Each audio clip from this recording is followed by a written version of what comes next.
ठरलं तर मग या मालिकेच्या येणाऱ्या भागामध्ये आता मालिकेमध्ये आपल्याला 3 सत्यांचा उलगडा होताना दिसणार आहे.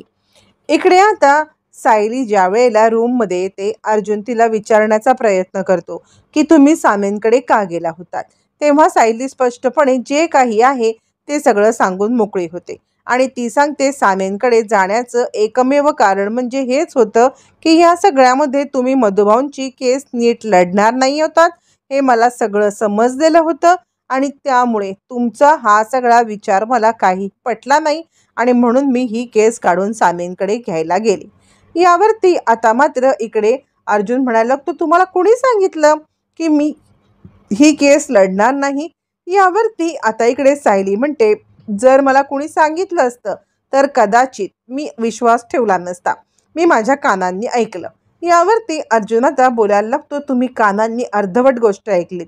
मला खरं तर चैतन्य सांगत होता की ही केस तू डिले कर, जेणेकरून या सगळ्यामध्ये तुला थोडा वेळ मिळेल. यावरती सायली म्हणते, वेळ कशाला वेळ. यावरती अर्जुन म्हणतो, माझ्या मनातली गोष्ट आता तुम्हाला सांगण्यासाठी. यावरती सायली म्हणते, कसली गोष्ट, काय गोष्ट, तुम्ही मला सत्य काही सांगाल का.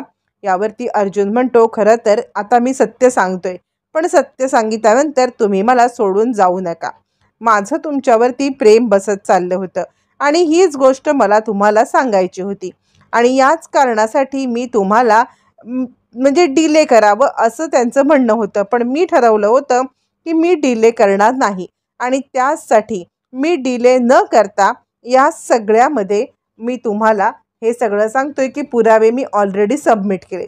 आता 2 गोष्टी समजलेल्या असतात की या सगळ्यामध्ये सायलीला समजतं की अर्जुनचं प्रेम आहे. दुसरी गोष्ट म्हणजे पुरावे ऑलरेडी सबमिट केलेत, आपण चुकीचं ऐकलंय. मग मात्र सायली आता, सॉरी सर, मी तुमच्याबद्दल खूप मोठा गैरसमज निर्माण करून घेतला. यावरती अर्जुन म्हणतो, तुम्ही मला सॉरी म्हणू नका.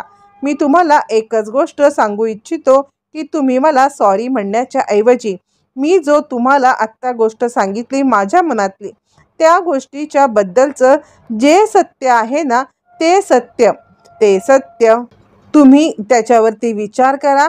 त्याच्यावरती विचार करून या सगळ्यामध्ये तुम्ही मला जे काही सांगाल ते ऐकायला मी तयार आहे. सायली म्हणते, सर असं काहीही सत्य नाही आहे की जे मी तुम्हाला सांगावं. यावरती अर्जुन म्हणतो, म्हणजे मी तुमच्यावरती प्रेम करतो हे ऐकल्यावरती तुम्ही घर सोडून निघून जाणार नाही ना. सायली आता विचार करते, सर असं का म्हणतायत. आता यांचं माझ्यावरती प्रेम आहे याच्यावरती प्रतिप्रश्न असला पाहिजे की तुमचं माझ्यावरती प्रेम आहे की नाही, तर सर काहीतरी विचित्रच बोलतायत. आता मात्र सायली बोलायला लागते, सर आपण या विषयावरती नंतर बोलूया, पण त्याआधी मला घरच्यांची माफी मागायची आहे.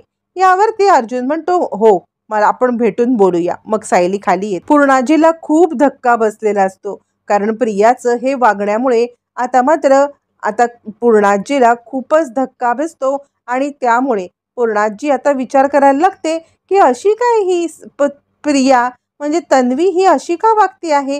त्यावरती आता इकडे तिला सगळेजण समजवायला लागतात की पूर्णाई, तुम्ही या सगळ्यामध्ये स्वतःला त्रास करून घेऊ नका.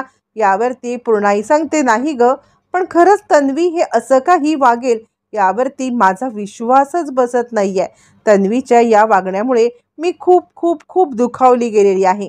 यावरती आता इकडे रडतच आता इकडे सांगायला लागते, कल्पना आम्हाला पण खूप धक्का बसला की तन्वीने हे जे काही वागले ना, यामुळे आपल्या सगळ्यांना खूप त्रास झालेला आहे आणि हे सत्य बदलता येण्यासारखं नाही आहे.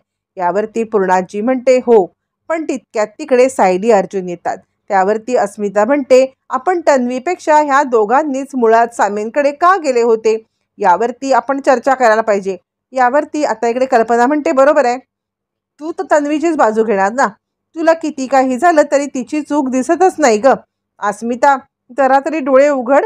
तुझ्या वहिनी आणि भाऊ या दोघांच्या मध्ये आता तिने डिवोर्सचं हे केलं, आपल्या घरच्यांना इतका त्रास झाला तरी सुद्धा तुला तिचाच पुळका ना. अस्मिता, खरंच मला तुझ्या गोष्टी न कळता कळत नाही, तू कशी ग अशी. असं म्हणत आता इकडे कल्पना अस्मिताला सडेतोड जाब विचारत असते.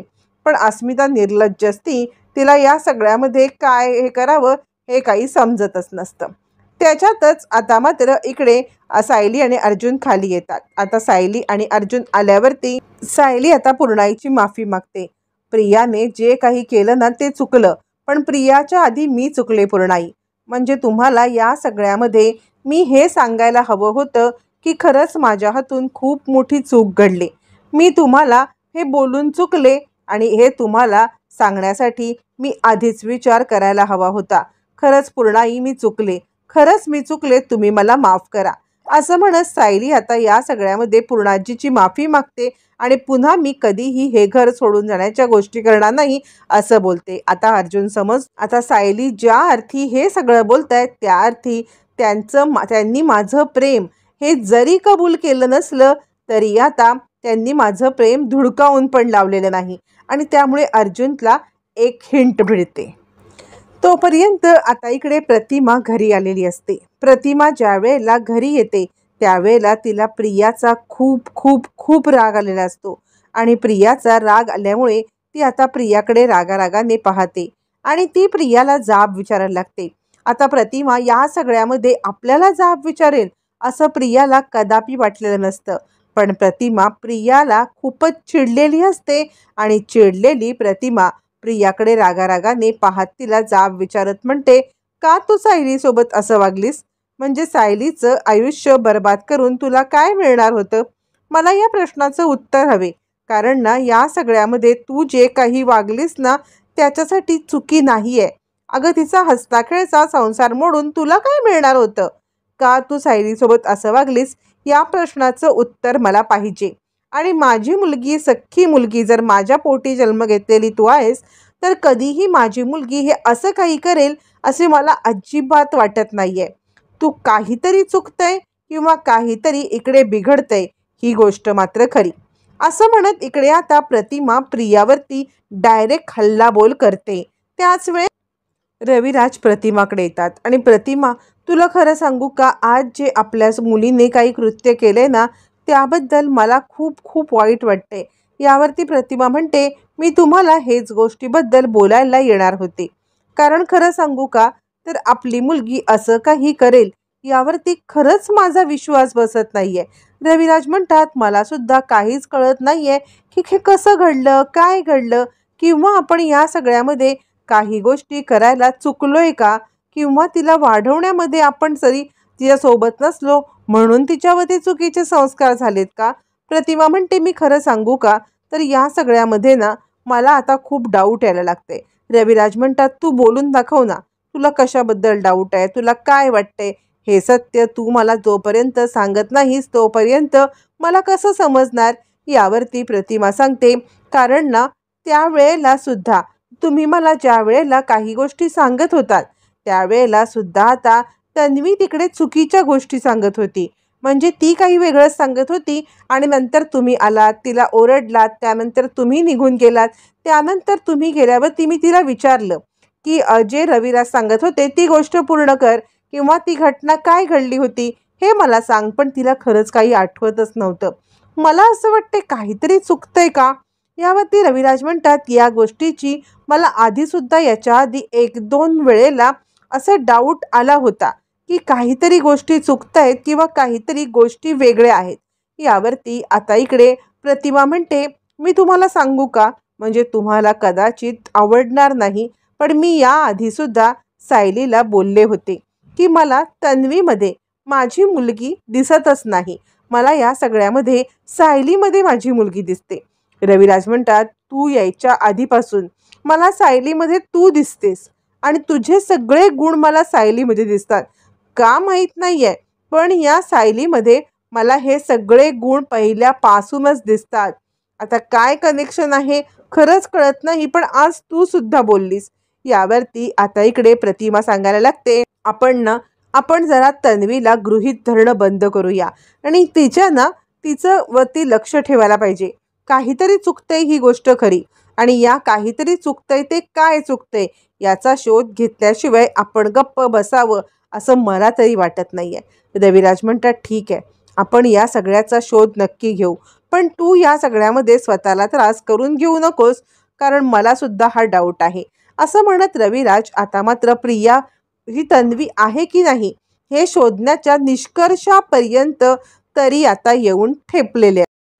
आणि त्यातच एके दिवशी प्रतिमाला आठवते ती म्हणजे प्रियाच्या लहानपणीची जन्मखूण। आणि ती जन्मखूण म्हणजे पायावरचं तुळशीपत्र नाही, तर पायावरचं तुळशीपत्र नसता ती जन्मखूण पाठीवरती असलेला तीळ। आता पाठीवरती ज्या वेळेला लहान मुलीला आई तिची अंघोळ घालते आणि त्यावेळेला तो तीळ तिच्या आईला माहिती असतो। पण या सगळ्यामध्ये आता मात्र इकडे प्रतिमाला तन्वीच्या पाठीवरची ती खूण आठवते, ती पाहते, पण तिला दिसत नाही आणि ती रविराजांना सांगते। तोपर्यंत अर्जुन सायली यांनी इकडे एकमेकाच्या प्रेमाची कबुली दिलेली आहे। आता रविराजांना ज्या वेळेला समजणार की खरंच ही तन्वी आहे, ही गोष्ट 100% खरी आहे, खोटी आहे किंवा ही गोष्ट नाहीच आहे, त्यावेळेला रविराज काय ॲक्शन घेणार पाहणं रंजक